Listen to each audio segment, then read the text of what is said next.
Hello dear classmates, कैसे हैं आप लोग। I hope you are doing well. जैसे कि मैंने प्रीवियस वीडियो में जहाँ तक हमने टॉपिक रखा था तो उसके बाद से हम कवर करेंगे। ठीक है, तो जो टॉपिक हम स्टार्ट करेंगे ये है 12.6। 12.5 जो है ये आप खुद से भी पढ़ सकते हैं और ईज़िली आपको ये समझ में आ सकता है। मैं आपको सिर्फ मेन टॉपिक्स में फोकस कराना चाहूँगी। ठीक है, तो स्टार्ट करेंगे। तो चलिए स्टार्ट करते हैं। उत्तर भारत में बंदरगाह और व्यापार मार्ग। ठीक है, बंगाल जो गंगा डेल्टा में स्थित है और उनके अनेक नदियों द्वारा सिंचित है।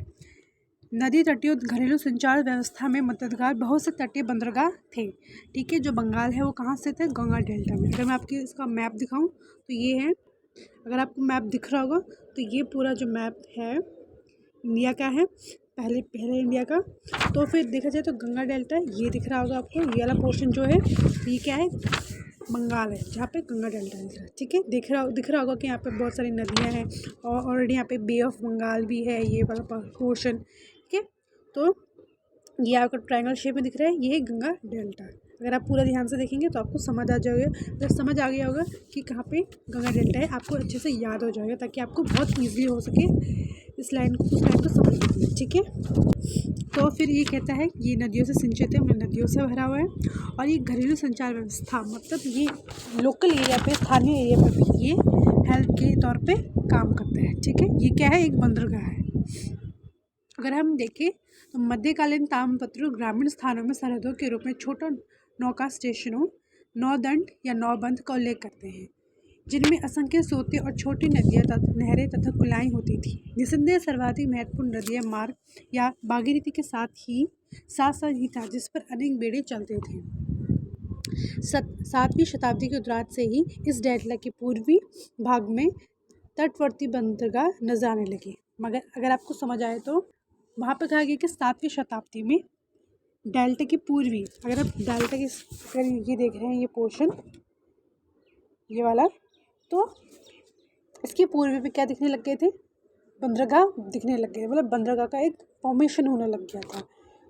और ऐसे ही एक बंदरगाह है देवप्रद। ये जो मैं बंदरगाह के नाम आपको हाईलाइट करके दिखाई हूँ, ज़रूर आप इसको अपनी कॉपी में नोट डाउन करना। और इससे क्या होगा आपको, ये हम क्या बात कर रहे हैं, उत्तर भारत के बंदरगाह और व्यापार मार्ग कि उस टाइम पे कौन से बंदरगाह थे। ठीक है, तो इसको आप नोट डाउन करना और ज़रूर इसको अपने एग्ज़ाम पे या फिर क्या कह सकते हैं नोट्स पे इसको लिखना। ठीक है, जो ताम्रपत्रों के अनुसार शिरोदा नदी के तट पर था, जिस पर अनेक नौकाएं चलती थी, मतलब जो नाव वगैरह थी वो चलती थी। साभर से प्राप्त लगभग 971 CE के अन्य ताम्रपत्र में एक अजीब से स्थान का नाम लिपिबद्ध है, वंग सागर सामुंदरिया। साभर वामसी नदी के तट पर स्थित था और एक छोटे से आंतरिक नदी पत्तन के रूप में काम करता था। जिसका मतलब है सामुद्र याक शब्द का इसका मतलब है संचयन हेतु पर्याप्त समुचित सुविधाएं प्रस्तुत, मतलब संचय मतलब भंडार। इस वर्ड का मतलब था संचय, मतलब एक जगह थी जो भंडार। अगर बंदरगाह के रूप में देखा जाए तो आप देखोगे, अगर आपके दिमाग में एक इमेज आ रही होगी तो उसमें आपको समझ आ रहा है वहाँ पे भंडार किस चीज़ का होगा, लाइक जैसे कि बहुत सारे माल वगैरह होंगे, जहाज वगैरह होंगे, तो एक टाइप का भंडार था। ठीक है,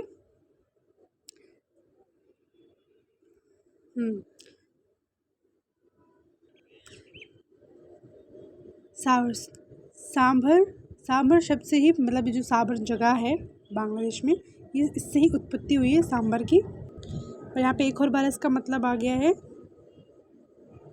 वस्तुओं का भंडार। इस बात की प्रबल संभावना है कि सांभर या प्राचीन सांभर एक सामंतरियाक का ही प्रतिनिधित्व करता है। सांभर स्थित है ये भंडार सुविधा ही उसे पूर्वकालीन पुतभेदों के निकट लाई हो सकती है। व्यापार गतिविधियों के वर्णन विभिन्न प्रकार के साहित्य ग्रंथों में मिलते हैं। गिरसेन सूरी की निवल्य माला व्यापारियों की एक सभा का सजीव वर्णन प्रस्तुत करती है, जो सूर्यपरख के सुप्रसिद्ध बंदरगाह नगर में जमा हुआ था। गिरसेन सूरी की जो एक मान के चले ग्रंथ है निवलिया माला, जिसमें बताया गया है व्यापारियों की एक सभा हुआ करती थी। ठीक है, ध्यान से पढ़ना तब आपको समझ आएगा। इतनी वैसे बहुत डिफिकल्ट वर्ल्ड है। और वो उस सभा को क्या बोलते थे? वड़ी कमेली कहते थे। यद्यपि ये विवरण पूर्वकालीन स्मृतियों पर आधारित है, विशेष बात है कि व्यापारियों के बीच उनके अनुभवों का आदान प्रदान है। ये बंदरगाह आयरसूर की जातक माला में भी नज़र आता है। ये फिर एक ग्रंथ है कि जो बंदरगाह है उनके मेंशन किए गए बंदरगाह के नेम्स को। ठीक है,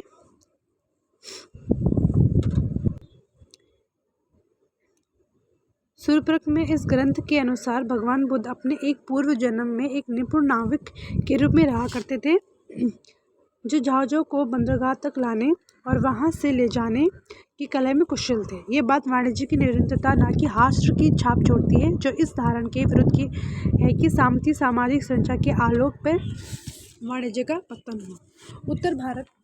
उत्तर भारत के विशाल मैदानों में ही अक्सर संचार के अनेक स्थल मार्ग हुआ करते थे। उनमें से कुछ प्रारंभिक मध्यकाल में विशेष रूप से प्रमुख थे। मतलब देखो, उत्तर भारत में जो विशाल मैदान होते थे, जो स्थल मार्ग होते थे, स्थल मार्ग या फिर मतलब कह सकते हैं जो रूट बाइक, जैसे हम ट्रेडिंग करते हैं तो हम रूट से देखोगे, अगर आप देखते होंगे तो जितनी साइड ट्रक से अगर रोड साइड से जा रहे हैं तो वही कहने का मतलब है स्थल मार्ग। ठीक है, जो अब मध्यकाल में बहुत ही ज़्यादा मतलब क्या हो गए, प्रमुख हो चुके हैं, इंपॉर्टेंट हो चुके हैं। इस प्रकार शियाता एक ऐसे मार्ग के विषय में वर्णन करता है, यह अब ज़रूर लाइन करना, जो पंधुवर्धन और कजनिगला को छूते हुए काम रूप से मगध जाता है। ये कुछ रूट है जो बता रहा है एक कौन से मार्ग के, व्यापार मार्ग। यहाँ पे क्या बताया गया है? बंदरगाह के बारे में, जो 2-3 हमने देख लिए हैं। और ये इसमें क्या बताया जा रहा है? मैंने आपको पहले ही बोला था कि ग्रुप जो पैराग्राफ्स होते हैं उन्हें डिवाइड क्या करो कि वो पैराग्राफ किस बारे में कह रहे हैं। तो ये पैराग्राफ बंदरगाह के बारे में बता रहा है और ये व्यापार मार्ग के बारे में बता रहा है। ठीक है,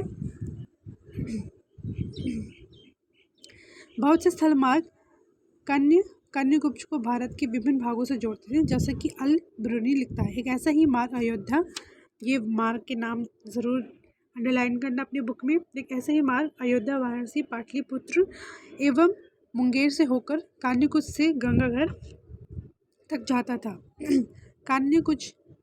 कन्याकुब्ज से आरंभ एक अन्य प्रयागराज से जुड़ता था, फिर मध्य भारत के रीवा क्षेत्र से होकर पहुंचता था, फिर वहां से सुदूर दक्षिण में कांचीपुरम, चेन्नई के निकट पड़ता है, तक चला जाता था। ये एक रूट है उस टाइम का कि किस तरीके से जब वो व्यापार करते थे। देखो, बाहर से ट्रेडिंग तो होने से रही, तो अगर वो अंधर तौर पे मतलब अपने आंतरिक तौर पे व्यापार करते तो उनके मार्ग ये बताए गए हैं। ठीक है, गंगा यमुना द्वाब अल बिरूनी के अनुसार पश्चिम भारत के भली भांति जुड़ा हुआ था। इस प्रकार मथुरा के उज्जैनी और बयाना के स्थान, बयाना राजस्थान में स्थल की मार्ग संबंध थे, और दोनों ही स्थानों से कठियावाड़ा में सोमनाथ से सुप्रसिद्ध बंदरगाह तक पहुंचना संभव था। 12वीं और 13वीं शताब्दी के आरंभ में 12वीं और 13वीं के प्रारंभ में कुछ सैनवंशी राजाओं की तामपत्रों में एक नई प्रकार की बस्ती दृष्टिगोचर होती है, जिसका नाम है चतुरक। क्या है? चतुरक। ठीक है, चतुरक शब्द 12वीं शताब्दी से पहले पूर्वी बंगाल से प्राप्त अभिलेखों में नहीं दिखाई पड़ता है। शाब्दिक रूप से इसका अर्थ है एक ऐसा स्थान जो 4 सड़कों के संचरण पर स्थित है। 4 सड़कों पे, जैसे आप ये लाइन जैसे काटती है ना एक दूसरे को, 4 सड़क हो गए, वही इसके बारे में बात कर रहा है। ठीक है, शाब्दिक रूप चतुरक कोई गांव नहीं था, बल्कि ये कोई बड़ा शहरी विपणन क्षेत्र भी नहीं था। एक ऐसे ही चतुरक को बेदाका चतुर्क कहते थे, जो गंगा नदी के पे तट था, मतलब गंगा नदी के तट पर स्थित था। इसको हावड़ा जिला पश्चिम बंगाल में बेतौर के नाम से जाना जाता था। जो ये वर्ड है ना, ये एक और जो है बेटागा चतुर, इसको बंगाल में क्या कहा जाता था, बेतूर, जिसकी सरस्वती नदी पर सप्तग्राम के प्रसिद्ध बंदरगाह के साथ गंगा को जोड़ते हुए एक आंतरिक नदी तटीय बंदरगाह के रूप में 16वीं शताब्दी में उल्लेखनीय मिलता है। एक नदी तटीय बंदरगाह के रूप में बेतूर की भूमिका की शुरुआत इस प्रकार 12वीं शताब्दी से ही हो चुकी थी। ये इतना इम्पोर्टेंट नहीं है। अगर हम नीचे चलें, वाणिज्य संबंधी अप्रत्यक्ष प्रमाण तामपत्रों में उपलब्ध विभिन्न राजस्व वसूल करने वाले अधिकारियों की सूची में भी बटोरे जा सकते हैं। अगर इस लाइन का मतलब समझे तो वाणिज्य के बारे में हमें जब पता चलता है तो जो राजस्व का मतलब जो होता है कि जब कर वगैरह जैसे टैक्स मिलते हैं वही, तो जो उसके अधिकारी होते थे जिसका सूची बनाते थे। जैसे अगर हम देखते हैं कि जब हम मतलब ट्रेडिंग होती है तो हम अगर एक स्टेट से दूसरे स्टेट में अगर माल जाता है तो वहाँ पे टैक्सेस लगते हैं, ठीक है। तो उसकी वहाँ की जो सूची बनती है तो उससे भी हमें पता चल सकता है ना कि व्यापार वाणिज्य का इस स्थान से और इस स्थान तक का एक जुड़ाव था एक दूसरे से, ठीक है। उस बारे में ये हमें एक पॉइंट दिखा रहा है। इस प्रकार हटपट्टी, शौलिकिक और तारिक देख लेते हैं। हटपट्टी को प्रभारी अधिकारी मतलब अधिकारी है ये। शौलिक शुल्क या करो या तथा सीमाकारों को वसूली। अच्छा, ये मैंने जो नाम लिए हैं ये वही है जो मतलब जो क्या करते थे, कर लेते थे, टैक्सेस लेते थे, ठीक है। वही मतलब थोड़े बहुत अलग नाम दे रखे हैं।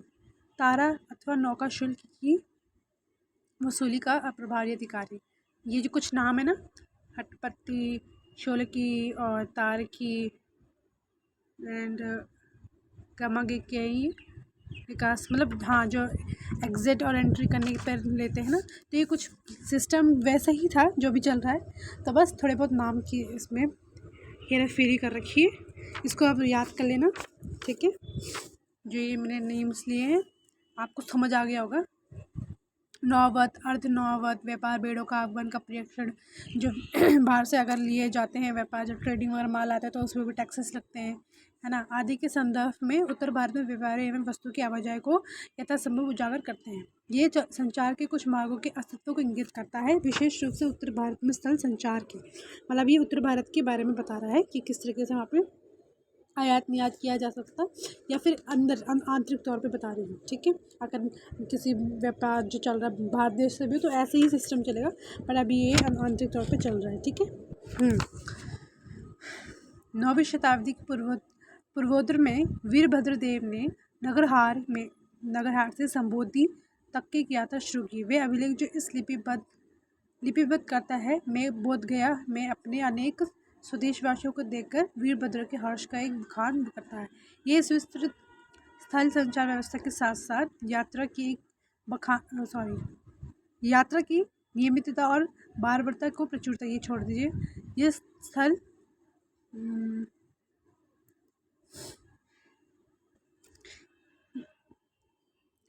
कुछ राजा हैं जिनके उस टाइम के व्यापार के बारे में बताया गया, व्यापार मार्ग के बारे में, ठीक है। अगर हम पाल वंश के उस पर देखें तो पाल वंश राजाओं की उत्सुकता का वर्णन करती हैं। क्या वर्णन करती हैं? उत्तरी पूर्वी सीमा क्षेत्र के विशेष रूप से कामरूप के साथ बंगाल के संबंध की पुष्टि अभिलेखों, मिन्हास के विवरणों और मार्को पोलो की यात्राओं का द्वारा विशेष रूप से होता है। चालुक्य राज्य का मुख्य शहर अनहिलपुर, मुंजापुर, झुंझुवाड़ा, वीरगाम, वधवान, साइला, वंथपली आदि के भलीभांति जुड़ता है। दूसरी ओर वाराणसी, प्रयाग, स्तंभपुर, केम्बे, सोमनाथ, अंतरिक, ये सब कुछ के साथ प्रभावशाली संचार व्यवस्था कायम थी। ये जो थोड़ा बहुत बीच के जो पैराग्राफ है ये रिलेशनशिप बता रहा है बिटवीन देम कि कैसे इनके साथ ट्रेडिंग का था रिलेशनशिप, ठीक है। कि मतलब उस टाइम पे एक दूसरे के साथ कौन कौन राज्य इसके साथ मतलब क्या करते हैं कि रिलेशन बता रहा है, ठीक है। तो ये कुछ रिलेशनशिप बताए गए हैं, तो बस इतना ही इस पर है, ठीक है। आई होप सो आपको समझ आया ये वाला टॉपिक। तब हम नेक्स्ट मूव करते हैं दूसरे टॉपिक में, लंबी दूरी का संपर्क। लंबी दूरी का संपर्क अगर देखेंगे इसमें अगर थोड़ा ब्रीफली मुझे याद हो तो लंबी दूरी का संपर्क है, अगर मैं आपको डायरेक्ट ले जाऊँ इस पैराग्राफ में, तो यहाँ पे चचनामा है जो आपको यूनिट 6 में पता चलेगा अरबों के आक्रमण के बारे में। ठीक है, तो उसमें ब्रीफली बताया गया कि जो उत्तर भारत है, जो पश्चिमी एरिया में देखें गुजरात वगैरह का साइड, तो वहाँ क्या था, उनका जो व्यापार था विदेशों से था, ईरान से भी था, जैसे कि रोमन साम्राज्य से भी था। ठीक है, तो रोम, ठीक है, इटली वगैरह इनके साथ क्या था, व्यापार था, है ना। तो आक्रमण हुआ किसका, अरबों का। तो फिर क्या हुआ कि जैसे ही उनका आक्रमण हुआ तो जो पश्चिम का एरिया था, उत्तर पश्चिम का, तो वहाँ पे क्या हुआ, व्यापार ठप हो गया, मतलब व्यापार करने का तरीका बंद हो गया, क्योंकि अरब ने क्या कर लिया, सिंध जो आज पाकिस्तान में स्थित है, तो वहाँ पे एक उन्होंने एरिया कवर कर लिया। तो वहाँ से उन्हें कवर किया, तो फिर क्या हुआ, तो उनको व्यापार करने का मौका नहीं मिला। फिर क्या हुआ, जो अरब आक्रमण जो हुआ था, अगर मैं यूनिट 6 पढ़ाऊँगी तो उसमें ब्रीफली बताऊँगी, पर आपको मैं मोटा मोटा समझा देती हूँ। जो अगर हम देखें ना, भारत में मुस्लिम धर्म का प्रचार प्रसार, तो जो सबसे पहला मुस्लिम अटैक जो हुआ था, हम अभी समझते हैं कि जो पहला जो मुग़ल साम्राज्य था, अरब नहीं, मुग़ल साम्राज्य में अगर हम देखें तो हम ज़्यादा किन नेम से हम फैमिलियर हैं, लाइक जैसे कि औरंगज़ेब वगैरह, ये सारे क्या थे, मुस्लिम शासक थे। पर जो सबसे पहले मुस्लिम शासक मतलब मुस्लिम आक्रमण जो हुआ था वो अरबों द्वारा किया गया था। वो यूनिट 6 में मैं आपको ईजिली बताऊँगी। तो उन्होंने क्या किया, कवर कर लिया, तो वहाँ से उन्होंने भारत पे आक्रमण करने की चाह बनाई और रणनीति बनाई उन्होंने, और भारत पे आक्रमण किया। ठीक है, तो वहाँ से क्या हुआ, उत्तर पश्चिम का जो एरिया था वो क्या कर रहे थे, सुदूर देशों से व्यापार नहीं कर पाए। किसकी रीज़न से, जब अरब ने वो सिंध के एरिया को कवर कर लिया था। तो वहाँ से उन्होंने, जब एक चीज़ बीच में अड़ के रह जाती है, तो क्या हम दूसरी साइड उसके साथ, मतलब दूसरी साइड हम जा पाएंगे नहीं ना, तो व्यापार ही नहीं कर पाए वो ढंग से, उनके लिए रास्ता रुक चुका, मतलब रास्ता जो था रुक चुका था। ठीक है, ये बहुत डीप है इसको मैंने आपको बहुत ब्रीफली में समझा दिया है, क्योंकि इतना बड़ा यूनिट है और इसलिए हम उसको नहीं कर पाएंगे। तो जो मेन है वही मैं आपको ज़्यादा समझाने की कोशिश करूँगी। तो इसको भी मैं यहीं रोकती हूँ। नेक्स्ट में मैं आपको ये वाली जो है कंप्लीट करवाऊँगी। ठीक है, प्लीज़ मेरी वीडियो को अपने दोस्तों के साथ ज़रूर शेयर करना, ताकि उनको हेल्प हो सके। मेरा मेन जो मोटिव है, ये ऑब्जेक्टिव है, ये है कि जब हमें बुक्स समझ नहीं आती, क्योंकि इग्नू के कंटेंट हमें ज़्यादा समझ नहीं आता है, इतने डिफ़िकल्ट वर्ड्स होते हैं। एज आई एम स्टूडेंट, क्योंकि मैं भी एक स्टूडेंट हूँ, तो मैं चाहती हूँ कि मैं आपकी हेल्प करूँ, ताकि आपको समझ आ सके कंटेंट, और आपको इतना हैवी ना लगे पढ़ने के टाइम पे, और आप इजीली इनको पॉइंट्स बना के, क्योंकि आप पॉइंट्स वगैरह बनाएंगे तो आपको खुद अपनी लैंग्वेज में कन्वर्ट करने की कोशिश कीजिए इन पॉइंट्स को, ताकि क्या हो कि जब आप कभी भी अपने नोट्स उठाएं तो आपको ये, अगर आप कोई भी टॉपिक उठाते हैं तो आपको ये तो समझ नहीं आ रहा, पर आप अपनी लैंग्वेज में अगर देखोगे तो आपको ज़रूर समझ आएगा। ठीक है, तो ये वाला जो है दक्षिण भारत के समुद्री संपर्क, ये हम नेक्स्ट आने वाली वीडियो पर डिस्कस करेंगे। ओके।